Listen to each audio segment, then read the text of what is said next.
Good people, good people, good people. Welcome back to the Gumtown Podcast, episode 242. I'm Doug B. If you tuned in to this podcast, thank you for your time and your attention. I really appreciate you giving it a shot. Today's guest is the founder and owner of K.Styles334. I'm looking forward to this conversation, and I'm sure we'll all be inspired by her story. Let's chop it up with Kamilah Pate Evans. Kamilah, how's it going? Going good. How are you? I'm glad to hear that, and all is well on my end too. First things first, thank you for taking time out of your schedule to chop it up with me. I really appreciate it. Okay. Thank you for having me. Yes, ma'am. We're here to talk about all the great things you got going on with K Styles 334. But before we talk business, let's get to know the woman behind the brand. Originally from Greenville, Alabama. How was your upbringing in Greenville? Oh, Greenville. It was nice. Greenville is like the country, so it's close knit. Everybody know everybody. Had a pretty humble beginnings. Most of us, and I'm here now. But yeah, Greenville made me. Okay, sounds good. And I'm somewhat familiar with Greenville. I've been there a couple of times. And to your point, small town, everybody know everybody. So pretty much that entire town sounds like that was your village growing up. Yes, everybody was raising everybody else's children, and the neighborhood was your family. So yeah. Definitely. I know how that is. I grew up in a small town too, and the good part about it is everybody knows everybody. The bad part about it is everybody knows everybody. So, Yes, yes, good and bad. so if you out there cutting the fool and acting up, somebody gonna see you and they gonna call your folks and tell them what's going on. And before you even make it home, they already know. That's right. Yes, ma'am. So growing up in Greenville, I had a pretty good village, pretty good upbringing, growing up in a small town. So once you finish up all your schooling and all that good stuff, did you go to college, military, or did you go right to work?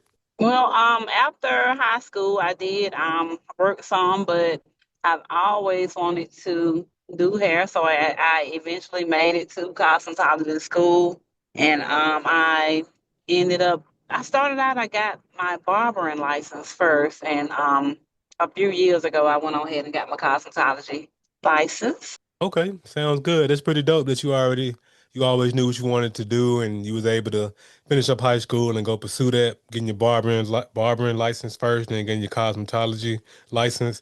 So at what age did you discover this love for hair, this gift that you have? Oh, it was at a very young age. Didn't like the way my mama tried to do my hair. I didn't like the way she had other people doing it. So I started experimenting with myself.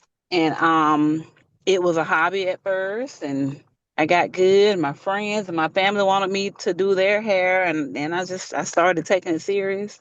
Um right after high school, I started taking it serious. But Okay. yeah, it started out with me not being able to go to the salons and go getting my hair did all the time, but I wanted it done, so I just did it myself. And it was a talent that I had. God had given me from the beginning, but I just had to tap into it. Okay, sounds good. That's an amazing story, and I definitely understand where you're coming from. Like you said, you didn't necessarily like the way your hair was being done, so you had to figure out a way to do it the way you wanted to do it, and that's good that you were able to identify that and you tapped into that gift, and it looks like that gift has paid off for you greatly. Yeah, it has. I'm still learning. Yeah. Yes, ma'am. Absolutely. Absolutely. So let's talk about what we're here to talk about. K Styles 334. So, gotta ask you, because I'm big into the brand names and all that good stuff. And what was the inspiration behind you naming your company this? Well, the inspiration was from my name, actually. My Mhm. name is Kamala. That's the K part. And I'm styling and I'm in the 334. So I just turned it into, my brand name. Okay, sounds good. Hey, very organic way how you came up with it. And I kind of put two and two together, but I just wanted to hear it from your mouth how you figured it out and came up with it. So, no, that's very organic. I mean, it's very straight to the point. It's Straight to the very point. Yes, ma'am. Very catchy. K Styles 334. So it's pretty self-explanatory what you got going on just based on your background. So I guess my next question would be, what are your what are your best-selling services that you offer? Some of my best selling services are weave services. The quick weaves, the wigs, all of the extensions, they're very popular right now. They're taking over. I also do other styles. I do natural and a lot of cuts and coloring, but as a whole at my salon, yeah, the weaves or taken over, has taken over. Okay, sounds good. And hey, just great that you're able to be in a spot to solve those those hair needs for customers that's coming in looking for, like you said, quick weave, wig, and all that good stuff. And I mean, that's just good that K Styles is offering those services. So, Yes. for someone who's coming in for the very first time, what kind of experience can they expect at K Styles? Well, we try to make sure we keep up a good vibe at K Styles. You come in and you sit down in the lobby. We kind of busy. We have a nail person there. We have a loctician. We do offer services for kids. So in different ethnicities. So it'll be a lot of people there. There is everywhere. We're all over the place there, but it's friendly, kid friendly. Um, we don't have any kind of bad things going on there. Yeah, it's a good vibe at K South. It is Okay, sounds good. And very that's welcoming, very welcoming. okay, sounds good. And that's amazing. Kid friendly, very good vibes, very, like you said, very welcoming. And y'all are busy. And being busy Mhm. is a great thing. Business is booming. Yes, it is. It's getting better and better every day. Yes, ma'am. That's the objective. Get better and better every day. So, what year did you launch the business exactly? I launched the business in 2020. Yep, in 2020, I Uh, started the actual legitimate business. I've yeah, no been doing worries. hair a long time, but I finally got to where I can get a building. So I did everything the legit way in 2020, and we've been thriving since. Okay, sounds good. And of course, in 2020, pandemic popped off and everything was shut down and people were quarantining and, just trying to get by. So I got to ask you, how did you manage to stay afloat and keep business going even during that time when things were kind of locked down? I was doing a lot of traveling services then. I was offering traveling. So I was going to people homes, and then I will also have, of course, anybody who would come to me would have to wear a mask. It was one at a time. So it was a little slower then, but we did what we had to do to keep everybody safe during the pandemic.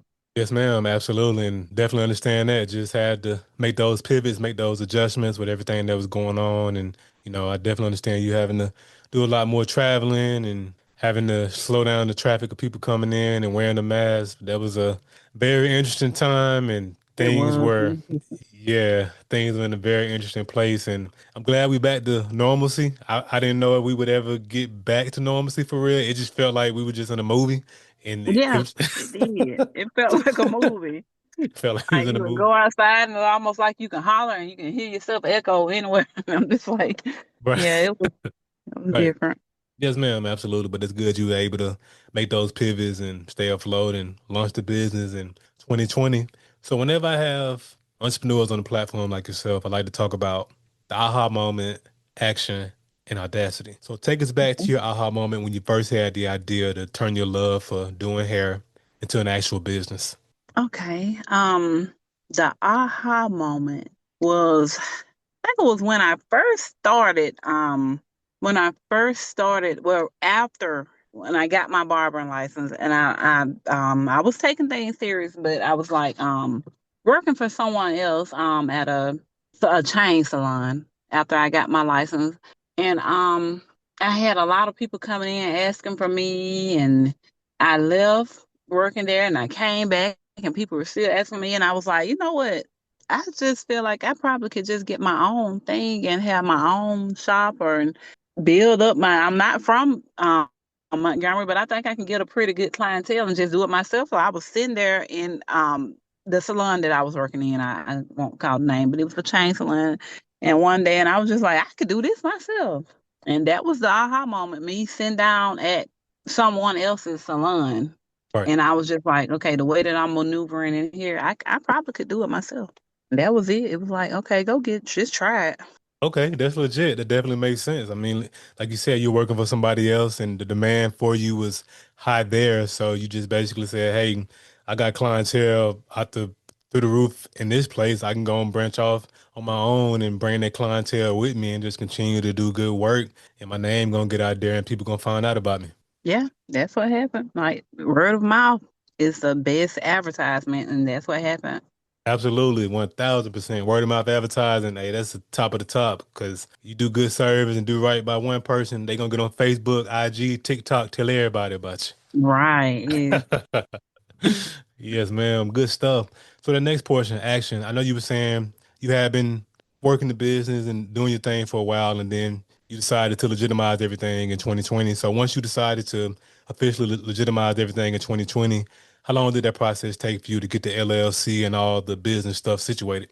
Well, it really didn't take long to get the LLC and a business license. Of course I had to get everything approved by the city, but it didn't take long as I thought it would take. Me doing it the first time, I didn't know, what to expect, but everything came along pretty fast for me and it went smoothly.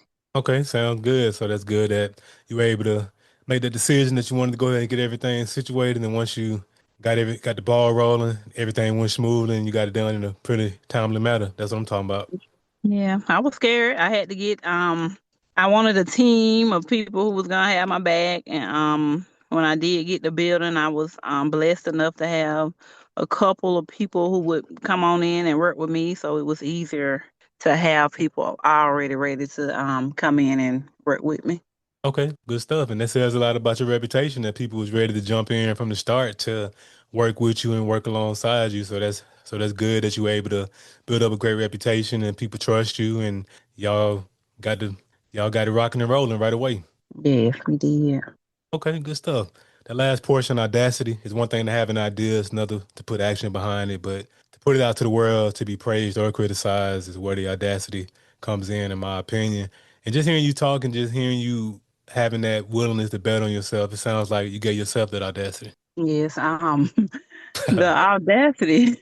The audacity. How dare you think you can come up here to Montgomery and just be doing hair, girl from Greenville? But Right. yeah, I did it. I just stepped out on faith. You gotta have faith when it comes to all things. You gotta have faith, and that's what I did. I stepped out on faith, and I prayed about it, and God gave me the audacity. Yes, ma'am. Absolutely. That's spot on. You gotta have, like you just said, you gotta have faith in all things. And when you pray for a thing, you gotta have the audacity to go do something once you pray for Yeah, it. Because a lot of times we pray for stuff and then we just sit back and wait for it to happen. It don't work like that. yeah, you gotta do it. Just go on, just do it. Like Just do Nike, it. just do it. Just do it because one thing I've learned, Kamilah, over my years of living is just one of them things. Hey, we all got an expiration date, so don't spend no time worrying and don't don't leave here with any regrets. If you got an idea, go for it. I mean, what's the worst Go that can for it. happen? You're gonna learn something you didn't learn, and now you can use that to for the next idea. Right. If it don't go good, it's always a learning experience. That's how I take it. It's a lot of things well, even now, it's a lot of things that I still want to do, want to learn in the hair industry, and I just got to keep going. And if I don't do good, I just pick myself up and just try again and just keep it moving. Yes, ma'am. Absolutely. That's good stuff. So with everything on your plate, Kamali, business owner and all the other different responsibilities I'm pretty sure you hold just in terms of what you got going on in life. With everything on your plate, I got to ask you, what do you do to decompress and get away from all the hustle and bustle of life? Well, I like to just come. I like to be at home. Like I said, I live in a quiet rural area, and I sit outside and I just look at nature. I look at my babies run around and play. I got two grandkids, and I watch them sometimes, and they just bring me so much joy. So that's what I really like to do, to just be calm and just be in my happy space. Hmm, that's amazing. Being able to live out in the rural area, like you said, and just watching your grandkids and them having fun. And that's great that you have just that outlet to get away from it all because it's one of those things where, yeah, it's good to grind and put in that work, but if you're always working, always hustling, eventually you burn out. Yes, I do. Yeah. Yeah. It's times where I'm just like, you know what? Tired of doing this.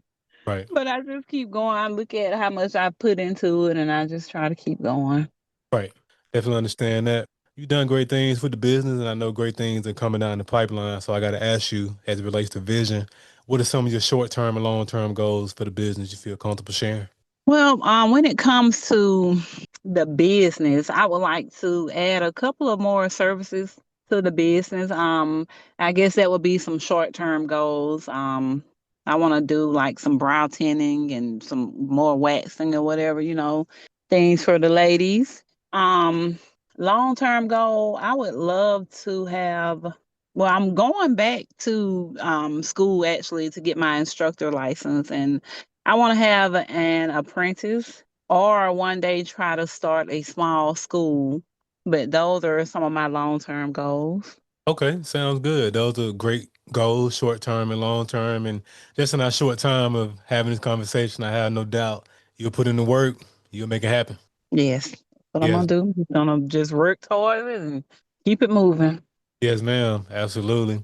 So as you wrap up the podcast, I want to ask the $1 million question. I started this podcast because I wanted to highlight businesses with Montgomery roots and ties, whether you were born here or lived here for a significant period of your life, be it college, military, or work. You being in Montgomery, coming from Greenville, and operating a business in Montgomery. I got to ask you, Kamala, what do you appreciate the most about the city of Montgomery? Mm. What I appreciate about Montgomery, I appreciate the people that I've ran into since I've been in the Montgomery area for about 15 years now. I've ran into a lot of people who have put me, have introduced me to people and just been a friend of mine. And I've also ran into some people who, were like, they criticized and that was I learned from it. So it was like I just the people in Montgomery. I've learned a lot. Whether it was negative or positive, I've learned a lot since I've been in Montgomery. Yes, ma'am. Powerful stuff. So, Kamala, how can the people connect with you? What are your social media handles and all that Um, good? I'm I'm K-Styles334 on all of my social media platform. Facebook, Instagram. I have TikTok now, but I am K-Styles334 on everything. Okay, too easy. And Yeah. I'll put up, and yes, ma'am, I'll put all of that social media info in the description of the episode. Hey, Kamala, thanks again for a few minutes of your time. I really appreciate it. And thank you so much for having me. Yes, ma'am. Good people, that concludes another dope episode of the Gumptown Podcast. In the meantime, in between time, y'all know what to do. Be blessed, be safe, but most importantly, have the audacity to be you. Go.